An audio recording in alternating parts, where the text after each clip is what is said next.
2학기 물리학 2 지금 시작하고 있습니다. 16강, 첫 번째 강의 16강이죠. 전하와 전기력. 오늘은 세 번째 시간입니다. 첫 번째 시간에는 쿨롱 법칙을 배웠고, 지난 시간에는 중추업 원리를 배웠죠. 오늘은 전기장에 대해서 배웁니다. 먼저 전기장을 어떻게 도입하게 됐는지 설명하기 위해서 전자기학의 연구 대상이 무엇인지 보겠습니다. 이 말은 무슨 얘기냐면, 우리 1학기 공부하면서 내내 뭐라고 그랬냐면, 역학의 연구 대상이 무엇이냐, 역학이 무엇을 하는 분야냐라고 했을 때 뭐라고 했습니까? 자연현상의 기본 법칙을 공부하는 분야다라고 했습니다.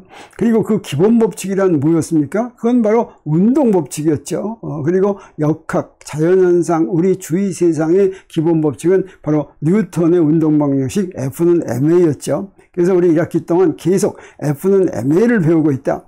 F는 ma를 배우는데, 그러면 한 학기 동안 뭐 그렇게 오랫동안 F는 ma 가지고 뭐 했냐라고 한다면, 가장 간단한 경우부터 한 물체가 일정한 힘을 받고 움직일 때, 또는 힘도 좀 변할 때, 또 물체도 여러 개가 있을 때, 그냥 물체가 크기를 갖고 있을 때, 또는 유체가 흐를 때, 또는 굉장히 무수히 많은 입자들이 있을 때, 이렇게 여러 가지 경우에서 이렇게 공부를 했었습니다.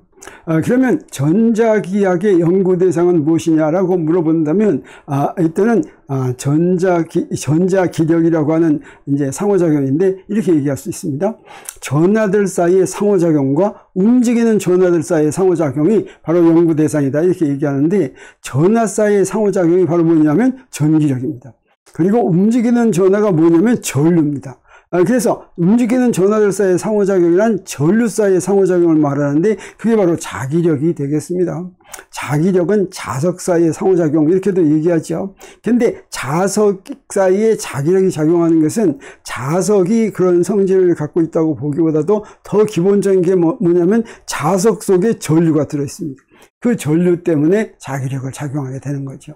그리고 이 전기력과 자기력을 합해서 전자기력이라고 부릅니다. 그래서 전하와 움직이는 전하들 사이의 상호작용을 우리가 전자기력이라고 한다, 이렇게 얘기할 수가 있는데, 이 전자기력을 간단히 뭐라고도 부르냐면 전기력, 이렇게도 부릅니다. 그래서 전자기학의 연구 대상은 전기력이다 또는 전자기력이다, 이렇게 얘기할 수가 있게 되겠습니다.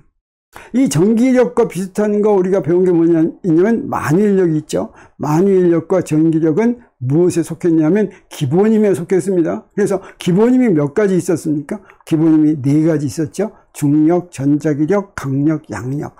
그런데 강력과 양력은 원자 핵 속에서만 동작하는 짧은 거리 힘이어가지고 우리한테는 잘 나타나지 않죠. 그래서 중력과 전자기력을 보기로 하겠습니다. 근데 우리 지금 2학기에 들어와서 절반을 전자기력에 대해서 배운다라고 얘기하죠. 근데 1학기 때는 어땠습니까? 중력에 대해서 막 배우고 그랬습니까? 그게 좀 의문이 갑니다. 전자기력은 전자기학으로 따로 배우는데 중력은 왜 중력학으로 따로 배우지 않는 것일까? 이렇게 궁금한데, 이건 사실은 우리가 1학기 때 공부를 했었습니다. 중력과 전자기력을 비교하면 중력은 엄청 약한 힘이죠.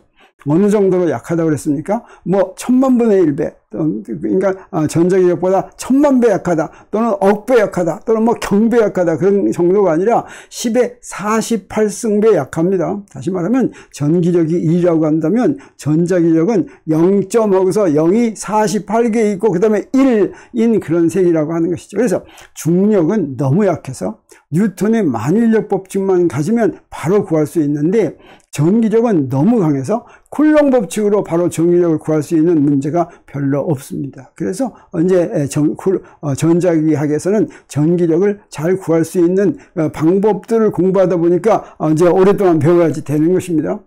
그러면 뉴턴의 만유인력 법칙 또는 중력은 어떻게 구하느냐?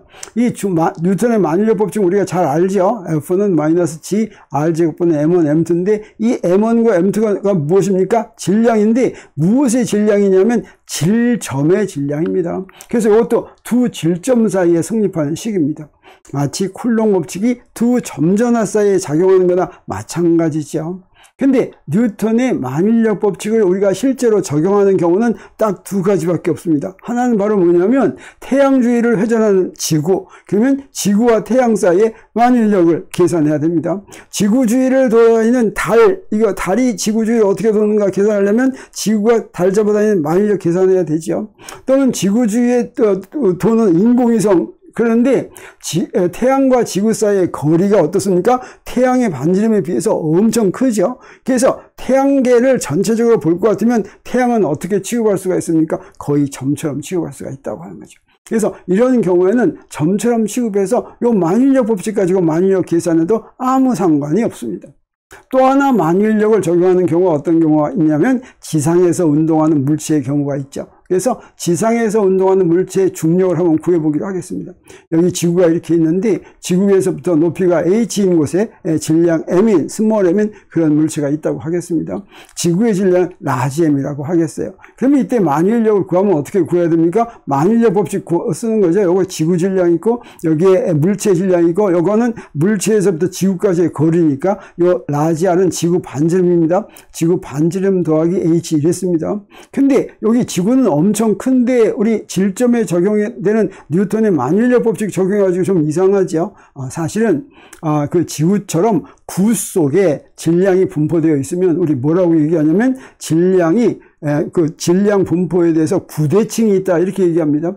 그런 경우에는 그 바깥에 작용하는 만일력은 이 질량이 전부 다 그 구의 중심에 있어 가지고 그 중심에 있는 질점에 있는 질량과 다른 질량 사이의 만일력을 구하면 됩니다. 그래서 이 만일력식을 그대로 이용할 수가 있다고 하는 거죠.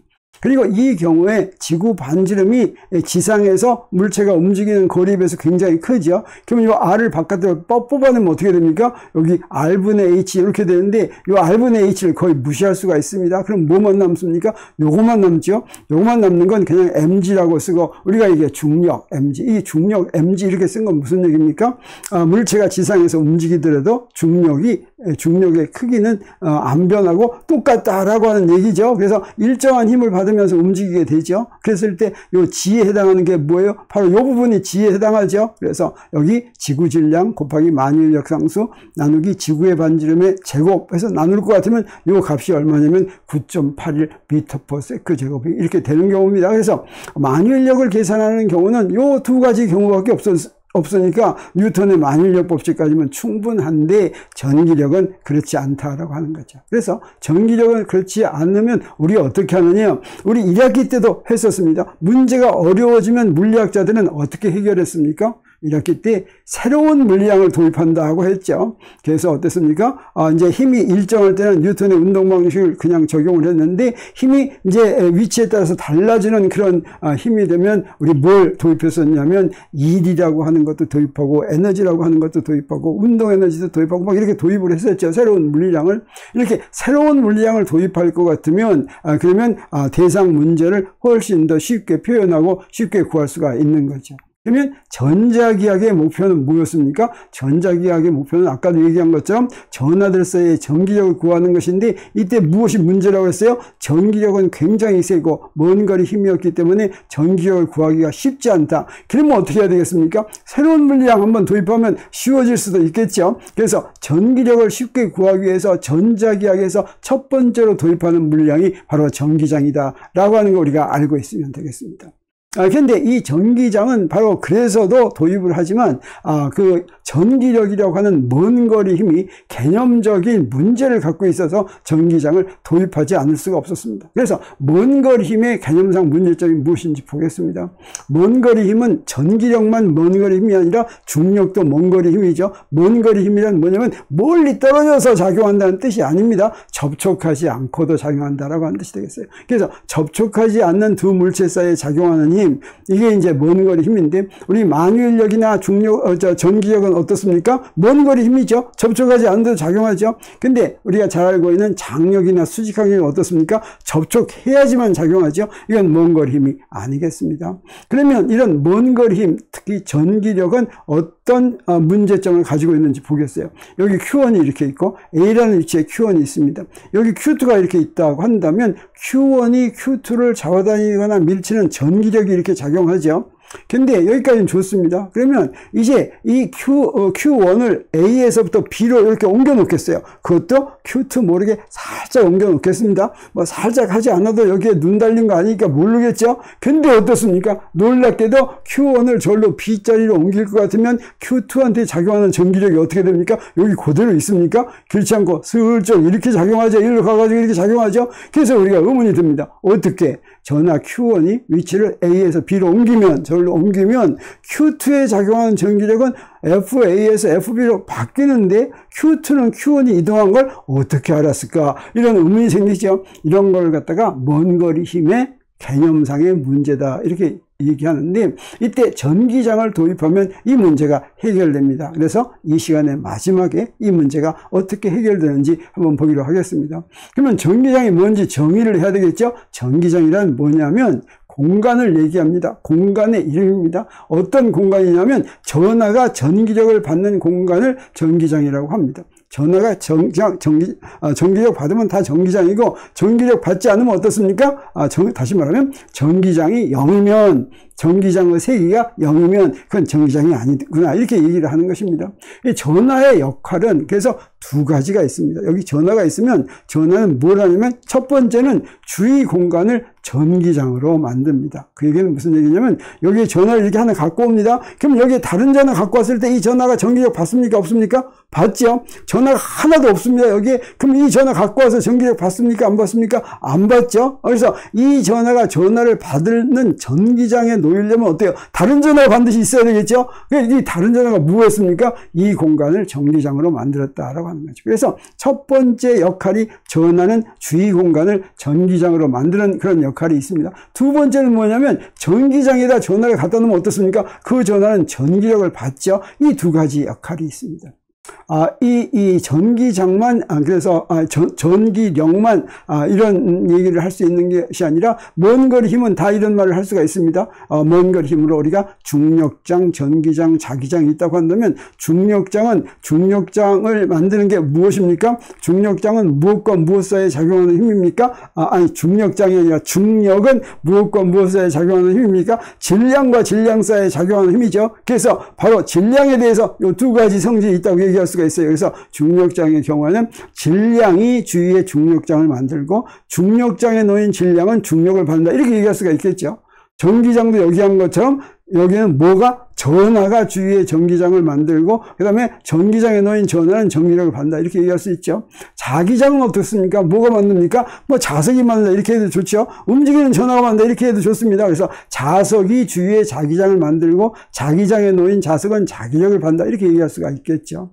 근데 여기서 지금 중력장, 전기장, 자기장, 그러니까 이 장이 뭔지 좀 궁금합니다. 장은 우리 운동장 할 때 장이나 마찬가지입니다. 그리고 영어로는 field를 얘기합니다. 이 장을 어떤 책에서는 마당이라고 번역하기도 합니다. 근데 마당은 옛날에 우리나라에서 한번 사용을 했었고 요새는 그냥 장이라고 이렇게 얘기하는데, 이 장은 무엇과 연관이 있냐면 수학에서 나오는 함수와 연관이 있습니다. y는 fx 이렇게 쓸 것 같으면 y는 x의 함수다, 이렇게 얘기하죠. 이랬을 때 x를 뭐라고 그럽니까? 독립변수라고 하고 y는 종속변수라고 합니다. 이렇게 부르는 이유는 무엇입니까? x값은 아무 값이나 정해줄 수가 있는데 y는 x가 정해지면 정해지는 거죠. 그래서 x의 함수다, 이렇게 얘기하죠.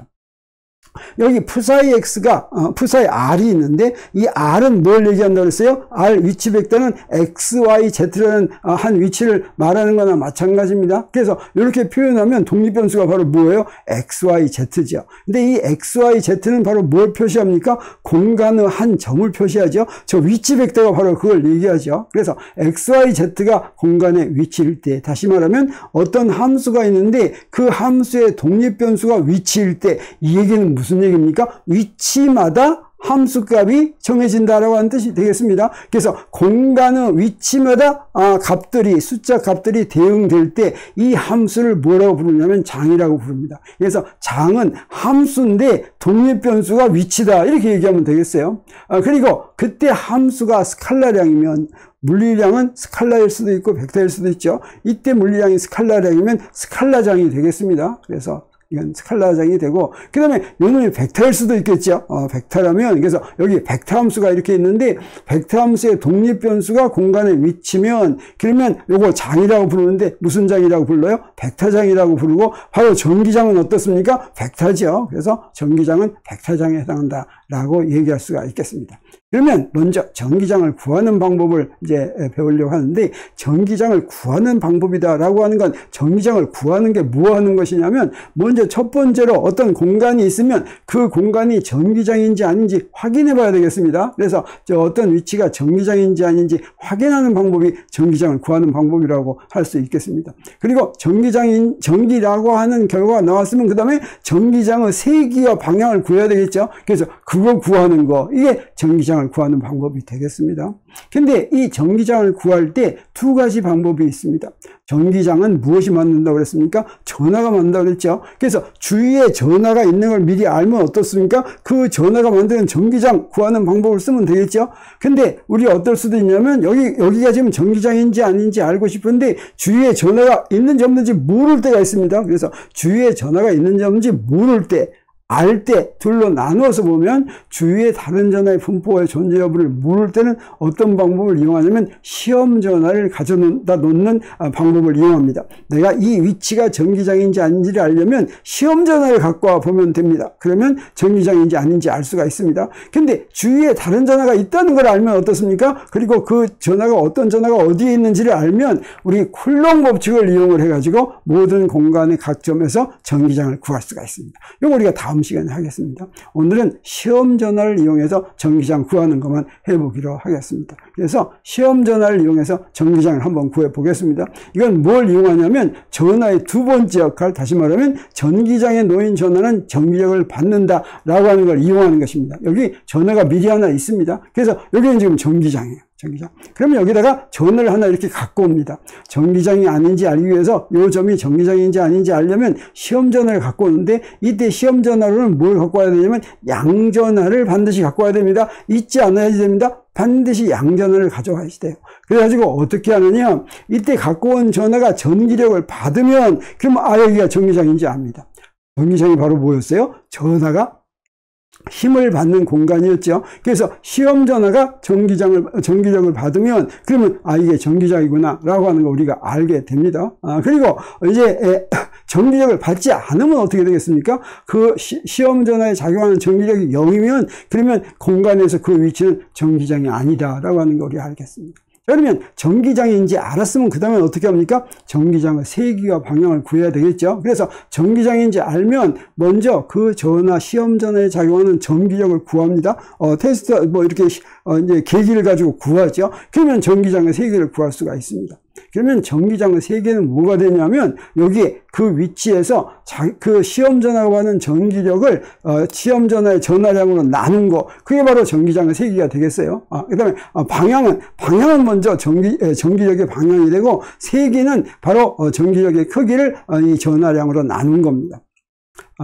그런데 요거하고 지금 똑같은 표현인데 여기서 Q는 어떻게, Q가 아주 작아진다 이런 뜻이 되겠어요? 그러면 여기 Q를 이 시험 전하는 뭐 어떤 거든지 갖고 와도 좋습니다. 1쿨롱짜리를 갖고 와도 좋고 0.1쿨롱짜리를 갖고 와도 좋고 0.01쿨롱짜리를 갖고 와도 좋은데, 이 얘기는 뭐냐면 될 수 있는 대로 조그만 거 갖고 오는 게 좋다라고 하는 뜻이 됩니다. 될 수 있는 대로 조그만 걸 갖고 와서 전기장을 구해야지 정확하게 구한다는 뜻은 아닙니다. 이 시험 전하가 혹시 굉장히 크면, 이게 클 것 같으면 어떻게 됩니까? 원래 주위에 있던 전하 분포한테 요 놈이 전기력을 가하겠죠? 그러면 어떻게 됩니까? 여기 움직일 수도 있죠? 움직이면 어떻게 됩니까? 여기 전기장이 바뀌죠? 그래서 여기 지금 전기장을 측정하려고 하는데 요 갖고 온 놈 때문에 저게 움직여가지고 여기 전기장이 바뀌면 어떻게 됩니까? 전기장 구하기가 어렵죠? 그러려면 어떻게 하면 되겠어요? Q가 굉장히 작아서 저놈한테 영향을 안 주면, 그러면 안 변하는 걸 갖고 올 수가 있겠죠? 자, 이렇게. 그래서 Q가 0으로 가는 그런 극한이 되는데, 우리 이랬을 때하고 전기장 세기가 다르게 나오면 곤란하겠죠? 자, 여기서 1쿨롱 갖고 왔을 때 구한 전기장하고 0.1쿨롱 갖고 왔을 때 구한 전기장하고 같겠습니까? 틀리겠습니까? 같습니다. 왜 그러냐면 2쿨롱 갖고 왔을 때 전기력 받았다고 한다면 0.1쿨롱 갖고 오면 받은 전기력도 10분의 1이 되기 때문에 그럽니다. 요 비는 똑같다라고 하는 뜻이 되겠어요. 그래서 이걸 갖다가 퀴즈로 한번 확인을 해보겠습니다. 여러분이 잘 이해했는지 한번 보기로 하겠어요. 자, 어떤 점에 전기장을 구하기 위해서 그 점에 0.2쿨롱인 점전화를 갖고 왔어요. 그리고 그 위치에 봤더니 전기력이 5뉴턴 작용했습니다. 그러면 그 점전화를 가져온 위치에 전기장의 세기는 얼마일까? 요 중에서 하나 골라보세요. 근데 혹시 이 정보만으로는 전기장의 세기를 구할 수 없다고 생각하면 이걸 골라도 좋겠습니다. 자, 어떻게 해서 구한다고 그랬습니까? 전기력을 그 시험 전화량으로 나눈다고 그랬죠? 나누니까 여기서 나누려면 뭐가 되겠어요? 5를 0.2로 나누면 되겠죠? 그 다음에 단위는 뭐가 돼요? 전기력을 전화량으로 나눴으니까 뉴턴 퍼 쿨롱이 되겠어요. 그래서 전기장의 단위는 뉴턴 퍼 쿨롱입니다. 그리고 5를 0.2로 나누면 25죠. 그래서 25 뉴턴이 되는 걸 우리가 알 수가 있겠습니다. 그래서 이런 식으로 시험 전화를 가져오면 전기장을 알 수가 있는데, 그 다음에 이제 전기장을 미리 안다고 하겠습니다. 전기장을 미리 알면 거기에 전화를 갖다 놓으면 그러면 그 전화는 어떤 힘을 받을까, 어떻게 구할까 하는 게 궁금하죠. 전기장에 놓인 전화가 받는 전기력을 구하는데 그 전화 역할은 요거 두 가지니까 요걸 이용해서 우리가 구하면 되겠습니다. 그래서 전기장이 2인 위치에 놓인 전화 Q가 받는 전기력, 이건 사실은 아까 시험 전화로 구한 전기장 그걸 그대로 이용하면 되겠어요. 그건 바로 뭐가 되냐면 바로 두 번째 전기장에서 전화를 가져다 놓으면 그 전화는 전기력을 받는다는 걸 이용한 것인데, 그때 전기력은 어떻게 구하면 되냐면 전기장에다 그냥 전화를 곱하면 됩니다. 그래서 전기력은 전화량 곱하기 전기장 이렇게 하면 됩니다. 그래서 전기력의 방향은 전기장의 방향과 같아요. 그리고 이렇게 구한 전기력을 우리 뭐라고 부르냐면 쿨롱 힘이다 라고 부릅니다.